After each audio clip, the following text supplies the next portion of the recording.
कृष्णा नगर के गांव में एक बहुत बड़ा जंगल था। वहां बहुत सारे जंगली जानवर रहते थे।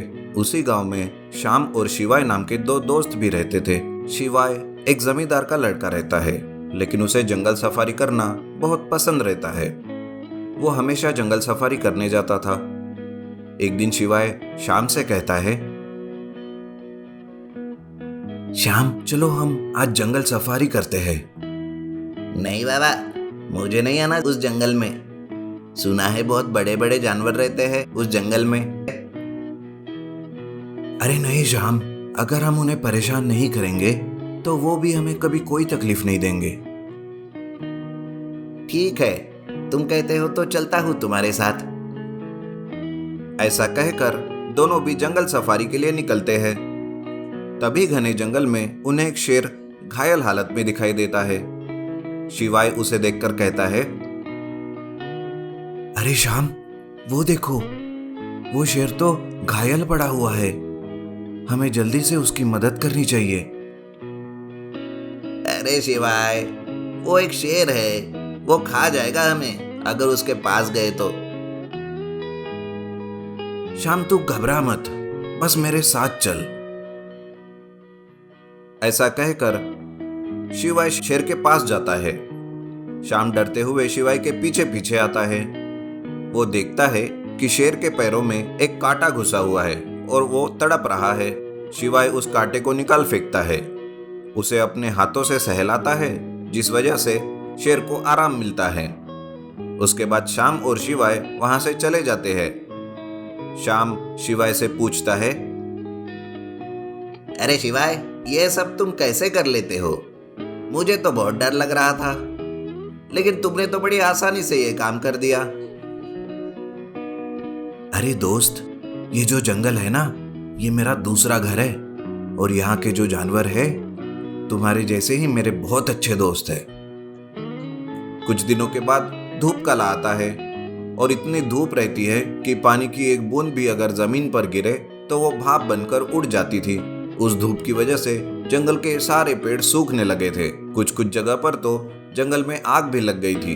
काफी सारे जानवर उसकी चपेट में आ गए थे। तभी एक आदमी गांव में चिल्लाते हुए आता है और कहता है, अरे भाई सुनो सुनो, जंगल में आग लगी है और सारे जानवर गांव की तरफ भागते हुए आ रहे हैं।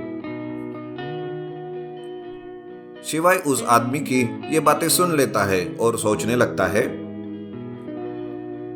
अरे रे रे, मुझे जल्दी से कुछ करना होगा, वरना इन जानवरों को कोई नहीं बचा पाएगा। लेकिन शिवाय सोचता रहता है कि आखिर कैसे इन सब जानवरों को बचाया जाए। तभी उसे एक आइडिया आता है और वो एक अंडरग्राउंड जू बनाता है और उस जू में अलग अलग जानवरों के लिए अलग अलग पिंजरा लगाता है और उसमें हर जानवर को रखता है और सारे जानवरों को रोज खिलाता पिलाता है। लेकिन उनका खर्चा शिवाय पर भारी पड़ने लगता है और उस पर पैसों का कर्जा चढ़ जाता है। शिवाय परेशान होकर श्याम से इस बारे में बात करता है, अरे श्याम, इन जानवरों को तो मैंने बचा लिया, लेकिन इनका खाना पीना करने के लिए मेरे पास अब पैसे नहीं बचे। मुझे समझ नहीं आ रहा कि मैं क्या करूं। अरे ये तो बहुत सिंपल है शिवाय। वो कैसे श्याम, जरा खुलकर तो बताओ। अरे तूने वैसे भी सारे जानवरों को साथ रखा है, तो अपना एक अंडरग्राउंड जू के नाम से एक जू पार्क ही शुरू कर दो ना। लोग जानवरों को देखने आएंगे, तुम उनसे टिकट के पैसे लेते जाना, बस हो गया तुम्हारा काम। शिवाय को श्याम की ये बात बहुत अच्छी लगती है और वो दूसरे दिन से ही श्याम के बताए हुए आइडिया से अंडरग्राउंड जू पार्क शुरू करता है। लोग भी जानवरों को देखने के लिए भीड़ करते हैं और शिवाय उनसे पैसे लेकर सारे जानवरों का पालन पोषण करने का इंतजाम कर लेता है। रामगढ़ नाम के गांव में लक्ष्मण नाम का एक आदमी का गांव के चौराहे में छोटा सा समोसे का होटल था। लक्ष्मण ईमानदार था।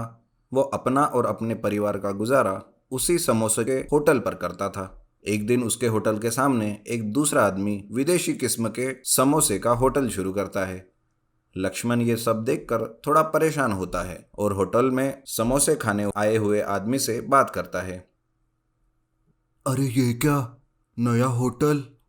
हाँ भैया, आजकल तो कंपटीशन का जमाना है। ये मत समझना कि सेठ हो गए तो हो गया बाजार पर तुम्हारा कब्जा।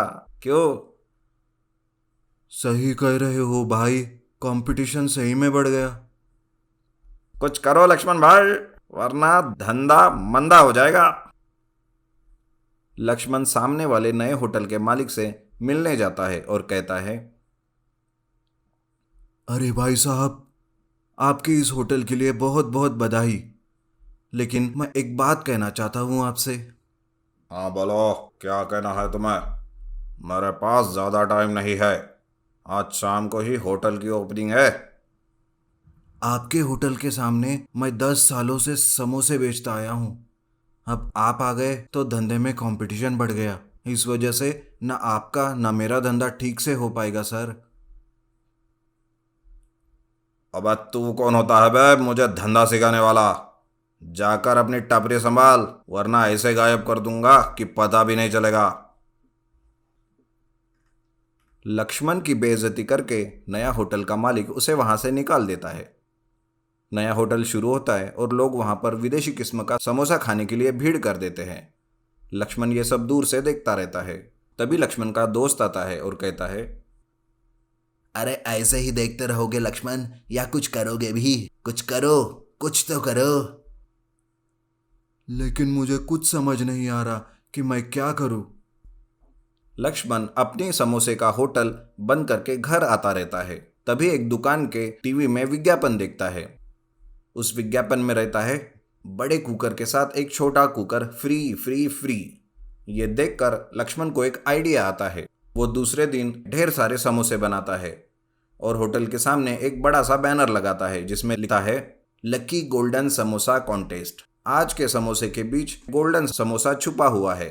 जिस किसी को भी वो गोल्डन समोसा मिलेगा, गोल्डन समोसा उसका हो जाएगा और साथ साथ 1 साल के समोसे भी उसे फ्री में खिलाए जाएंगे। लक्ष्मण जोर जोर से कहने लगता है, अरे आओ आओ और गोल्डन समोसा ले लो, साथ में साल भर के समोसे रोज फ्री में खाओ। ये पढ़कर नया होटल मालिक चौंक जाता है और लक्ष्मण को रोकने के लिए अपने एक आदमी को उसके होटल में समोसे लेने भेजता है। वो आदमी जाता है और उस समोसे में मरे हुए कॉकरोच डालता है और चिल्लाने लगता है, अरे सुनो सुनो गायब वालों, यह लक्ष्मण तो गोल्डन समोसा का लालच देकर आपकी जिंदगी के साथ खिलवाड़ कर रहा है। ये देखिए, लक्ष्मण के समोसे में 2 कॉकरोच निकले।